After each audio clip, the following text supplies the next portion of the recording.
John is 52 years old. He earns $94,000 a year. A good salary, not a spectacular one. But here is the strange part. John has never made a budget in his life. He has never tracked a single coffee. He could not tell you what he spent last Tuesday if you paid him.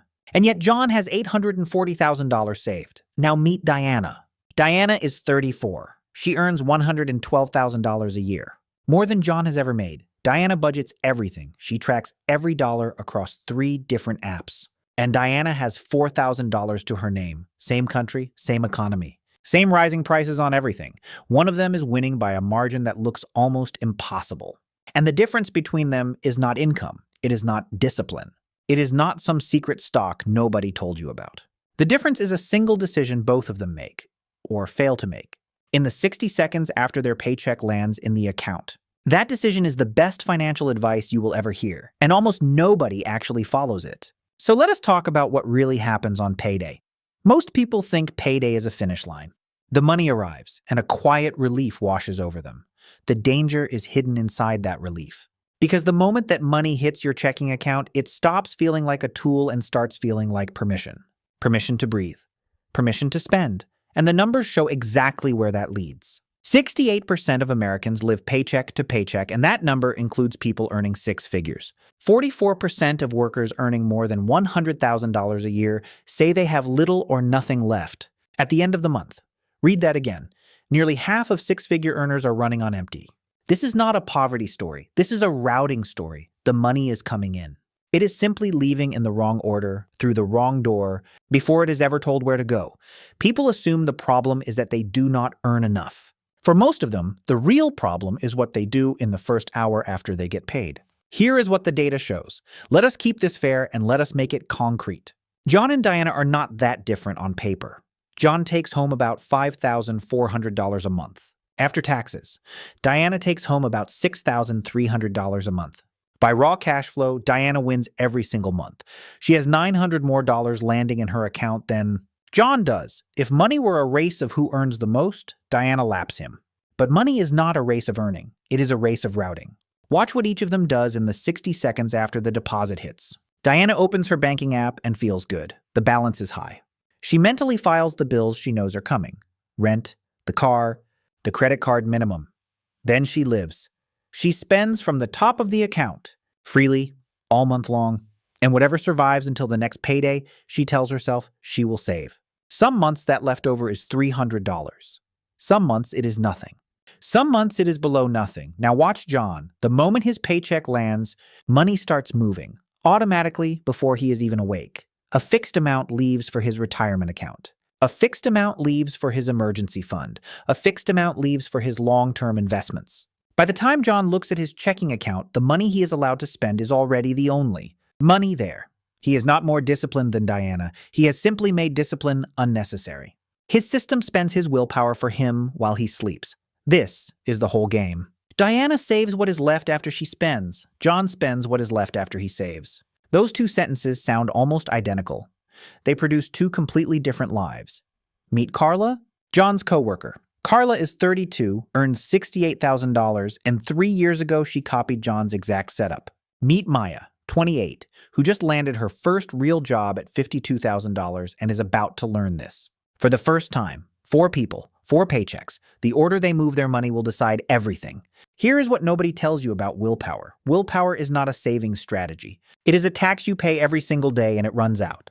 Every time Diana opens her banking app and sees $4,000 sitting there, she has to decide consciously not to spend it.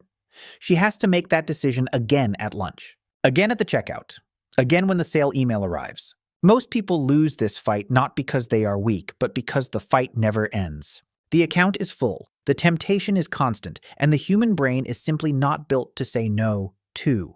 100 times a month. John removed the fight entirely. His savings left the account before his brain ever registered them as available. You cannot spend money you never saw. That is not a motivational quote. That is the mechanical reason pay yourself first works when budgeting apps fail. The fix is one setting. You log into your bank, and you schedule an automatic transfer for the same day your paycheck arrives. Not the end of the month. The same day. The money moves into savings and investments before it ever touches the part of your brain that wants things. Most people try to save with their willpower. The wealthy save with their calendar. Let me show you what that calendar actually does over time, because the gap is bigger than it looks. John started automating $800 a month into investments when he was 32. Not a heroic amount, less than the cost of his old car payment. He never raised it dramatically. He just never turned it off. At a long-run average market return, those automatic transfers quietly compounded for 2 decades into the bulk of his $840,000. He did not pick winning stocks. He did not time a single market dip. He simply moved money first, every payday for 20 years, and let compounding do something his willpower never could. Now compare Diana. Diana has saved on and off the entire time. The problem is the on and off. She saves $300 one month, then raids it the next, then starts over, then stops. Her money never gets to sit long enough to compound. Compounding rewards consistency far more than it rewards size. And automation is the only reliable way humans stay consistent. A small amount that never stops beats a large amount that keeps starting over. That is the quiet engine under everything John has built. Now here's the free money most people walk straight past.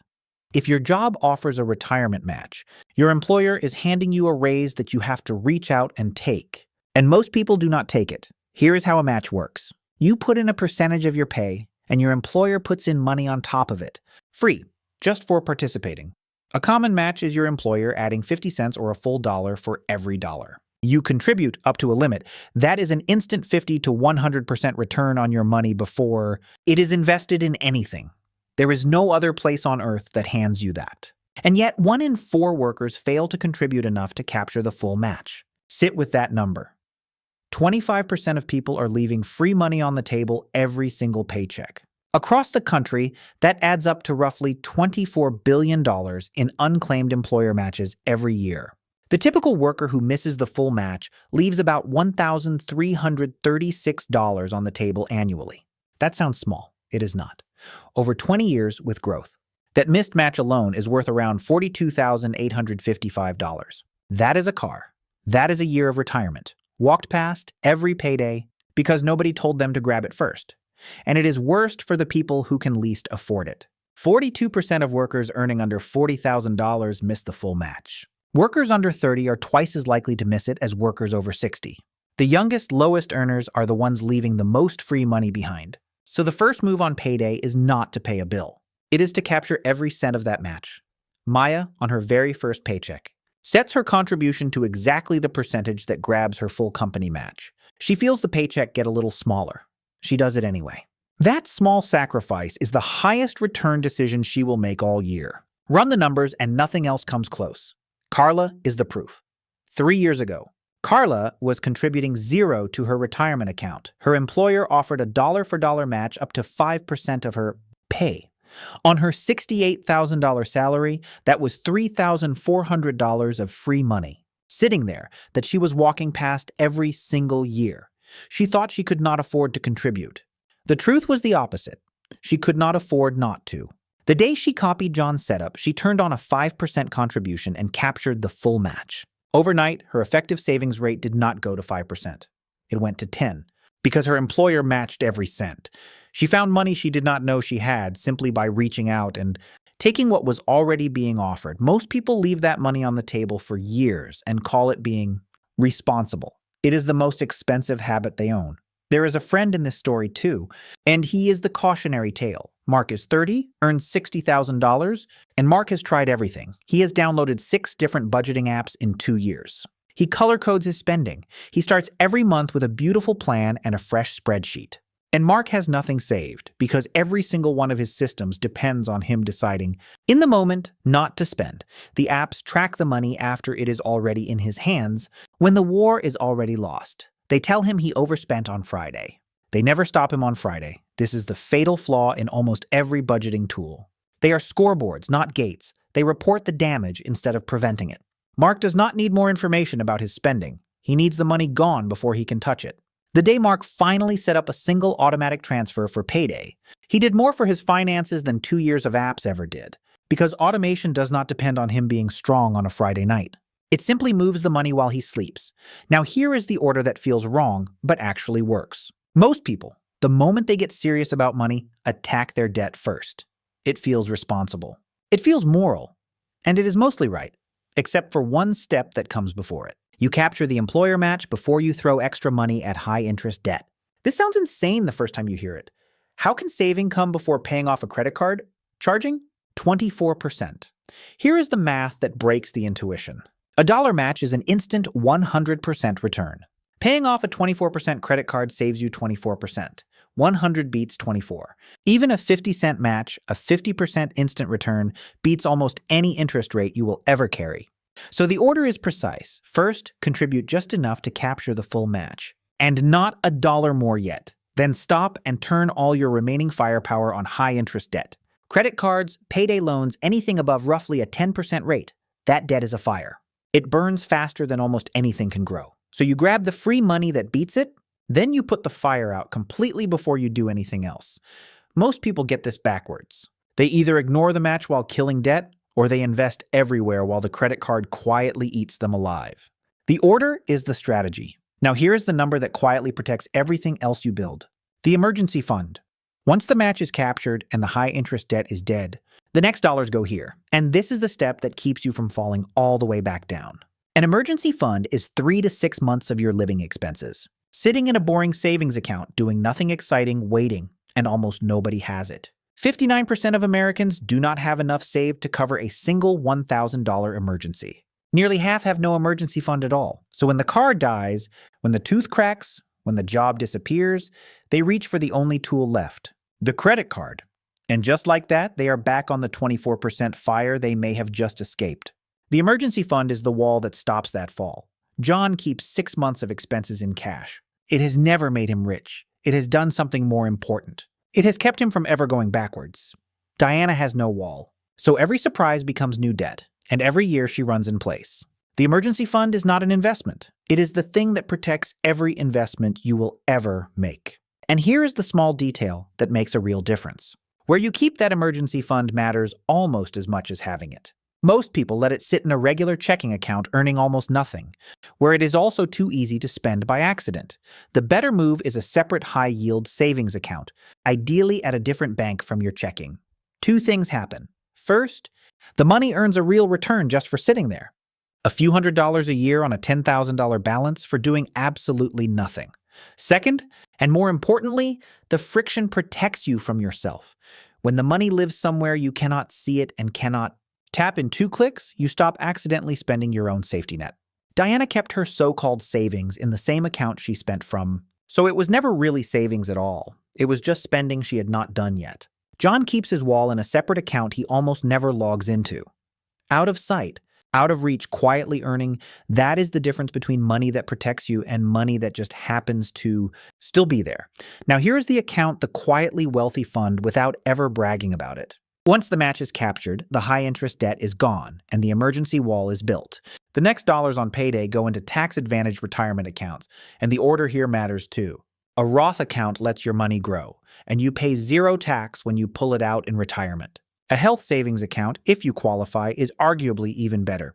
Money goes in untaxed, grows untaxed, and comes out untaxed for medical costs. These are the closest things to legal magic the tax code offers. John has been quietly maxing these for 2 decades. He never talked about it. He never posted about it. He just routed money into them every payday, automatically, and let 30 years of compounding do the loud work in silence. The wealthy are not louder than you. They are just more automatic than you. And the tax savings are not small. Every dollar John routed into these accounts grew without the government taking a cut along the way. Over 30 years, that difference alone, paying tax once instead of every year, can mean hundreds of thousands of extra dollars in the same person's account for the exact same contributions. He did not earn more than Diana to get there. He just let the right accounts do the quiet, tax-free heavy lifting while she paid full price on everything she touched. Now here is the trap that scales with your income. And it is the reason Diana earns more than John but has less. It is called lifestyle creep, and it is the silent killer of high earners. Here is how it works. You get a raise. The raise feels like freedom. So your spending quietly rises to match the new income. A nicer car, a bigger apartment, the upgraded everything. Within a few months, the raise is gone, fully absorbed, and you feel exactly as stretched as you did before. This is why a person earning $150,000 can feel the same paycheck-to-paycheck panic as someone earning $50,000 just with a more expensive car payment. 20% of households earning over $150,000 still say they are stuck in the cycle. Diana did everything society told her to do. She earned more, and every time she earned more, her life quietly got more expensive and her savings stayed flat. John did the opposite. Every time John got a raise, he sent most of it straight into his automatic transfers before his lifestyle ever saw it. He let his income grow and refused to let his spending chase it. Here is what nobody tells you about raises. A raise is not money. A raise is a fork in the road. One path automates it before you feel it. The other path lets it evaporate into a slightly nicer life you will not even remember. Now let us put a single number on the whole system, because there is one. The target is to route about 25% of your gross income into your future every payday before you spend a cent of the rest. That is the savings rate the math rewards. It sounds steep. You do not start there. Maya starts at the match, maybe 6%, and climbs 1 percentage point every time she gets a raise, so she never feels the squeeze. Carla, in 3 years, climbed from 8% to 19% and barely noticed, because she raised it on raise days when the new money never hit her lifestyle. The 25% is the destination. Automation is the road. And the order? Match, then high-interest debt, then emergency fund, then tax-advantaged accounts, is the map that keeps every dollar going to the highest return job available the instant it arrives. Let me walk you through one real payday, Maya's, so the whole system stops being abstract. Maya gets paid $2,000 after taxes, twice a month. The old way, she would see $4,000 a month and spend down from the top until it was gone. The new way, the moment each $2,000 lands, the machine goes to work before she is even awake. First, her retirement contribution has already grabbed her full employer match. That came out before the money ever hit her checking. Next, a small automatic transfer pushes $150 into her separate emergency fund account. Then another automatic transfer sends $100 into her Roth. By the time Maya opens her banking app over coffee, the number she sees is already the number she is allowed to spend. There is no decision left to make, no willpower required. She did not budget harder than anyone else. She just stood the system up once and let it run. That is what doing this when you get paid actually looks like in practice. It is not heroic. It is a handful of settings you turn on one evening and almost never touch again. Now you might hear all of this and think it sounds too simple. That was Diana's father's objection too. He grew up being told the secret was simple. Just spend less than you earn. Save the difference. Do not be foolish. And he is not wrong exactly. But notice what that advice quietly assumes. It assumes you will save the difference on purpose, by hand, with discipline, month after month, for 40 years. It puts the entire weight of your future on the weakest tool you own, which is your willpower at the exact moment you are tired, and the thing you want is right in front of you. The old advice is correct about the destination and silent about the road. Pay yourself first is the same wisdom, finally given a working engine. It does not ask you to be disciplined 40,000 times. It asks you to be disciplined once, the evening you set it up, and then it carries the discipline for you for the rest of your life. That is the upgrade. Same goal your grandparents had. A mechanism they never had. Let me put Diana's situation in plain numbers because this is the part that stings. Diana has earned more than John for most of her career. Over 15 years, the extra income she brought in adds up to well over $100,000 more than John ever made, and she has $4,000 to show for it. John, earning less the whole way, has $840,000. That is not a small gap. That is 2 completely different retirements, built from nearly the same raw materials. Diana did not lose that money in a crash. No villain stole it. It simply leaked out, a little every payday, through an account she spent from before she ever saved from. 15 years of higher income, routed in the wrong order, produced less than 15 years of lower income routed in the right one. If you ever needed proof that the order matters more than the amount, that is it. Diana is not behind because she earned too little. She is behind because her money was never told where to go before she could spend it. So here's the twist, and it is the part almost nobody gets. The best financial advice you will ever hear is not save more. It is not earn more. It is not cut your coffee or track your lattes or download another budgeting app that you will abandon in 9 days. The best financial advice is this: change the order your money moves. That is it. That is the entire secret that separates John from Diana. They earn similar money. They live in the same world. The only difference is that John's money is told where to go before he can feel it land, and Diana's money is spent before it is ever assigned a job. You do not have a spending problem. You have an order problem. And an order problem has a one-evening fix. Tonight, you log into your bank. You set one automatic transfer for the day you get paid. You set your retirement contribution to capture every cent of your match. And from that day forward, you become the person who pays themselves first, before the world gets its hands on your paycheck. Money you never see is money you never miss. The willpower battle that Diana fights and loses 200 times. A month John simply never has to fight. He automated the decision once, years ago, and it has been quietly making him wealthy ever since. Most people will hear this and nod and change nothing. The ones who win are the ones who open the bank app tonight, while it still stings a little, and move the money first. So the next time someone tells you the secret to wealth is a hot stock, or a side hustle, or some complicated trick, ask them one question. What happens in the first 60 seconds after you get paid?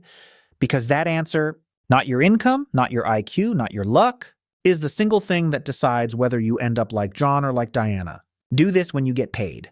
Pay yourself first, automatically, in the right order, before you ever see the money. If this showed you something about your paycheck you had never noticed, subscribe